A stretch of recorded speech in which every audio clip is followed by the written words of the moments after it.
आज मैं बना रही हूँ सूजी की टुकड़ियाँ और साथ लगाया है बेटी को। अब वो क्या कह रही है सुने जरा। लेनी है ये आपकी मैंने वॉइस डाल दी। मेरी अम्मी कहती है गंदी, तो आप नहीं ले ले, अपने शोहर से कहें आपको नहीं हांडी लेके दो। अब ये मैं उसमें क्लिप डाल, गाइस आप भी सुनेंगे क्या कह रही हैं कि गंदी हांडी। अल्लाह मियाँ का शुक्र अदा करना चाहिए जो भी हो। अच्छा मेरी माँ,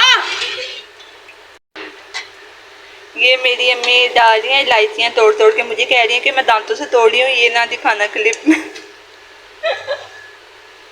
बचपन में भी हम अम्मी के मुंह से लेके खाते थे आलू। अगर मिर्चें लगती थी तो मम्मा से कहना मम्मा चूस के दे दे, मिर्चें लगेगी। कोई बात नहीं, इलायची अभी मम्मा ने तोड़ दी तो सोके हम नहीं खाना है।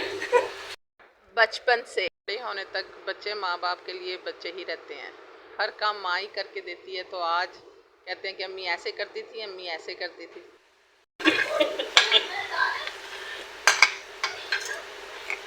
मेरी अम्मी को बहुत जल्दी होती है चीजें डालने की। मेरा आधा क्लिप हमें थोड़ी थोड़ी थोड़ी बथेरी चीनी भैया आप एक मुक्ति नहीं आप बड़ा क्लिप चलो देते हैं, हेल्प आउट भी करते हैं, सारा साथ काम भी करवाते हैं, साथ बातें भी करते हैं। इसी का नाम ज़िंदगी है। आप बच्चों के साथ दोस्ताना माहौल में रहें, देखें, आपको हर चीज़ अच्छी लगेगी। बच्चे तो फिर बच्चे हैं, माँ बाप ने गाइड करना होता है और हर बात को बताना होता है सही क्या है और गलत क्या है। और बस जब बच्चे पढ़े लिखे हों, बड़े हों, तो फिर हर बात को समझ आ जाती है क्या करना है।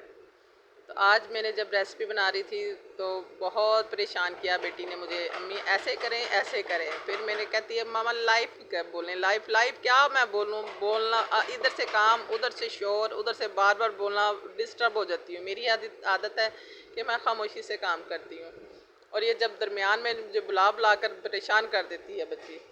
अब देखें, बताएं, आज मैंने बनाई है सूजी की टुकड़ियाँ, कैसी बनी है। मैं ऐसे ही बनाती हूँ, आप भी बनाएं और मुझे कमेंट्स करके बताएं कैसी बनी। खाएं और बहुत मज़ा आएगा। मैंने तो बना लिया, मैं चाय के साथ खाने लगी हूँ। आप भी खाएं और बताएं। शुक्रिया, जज़ाकल्लाह।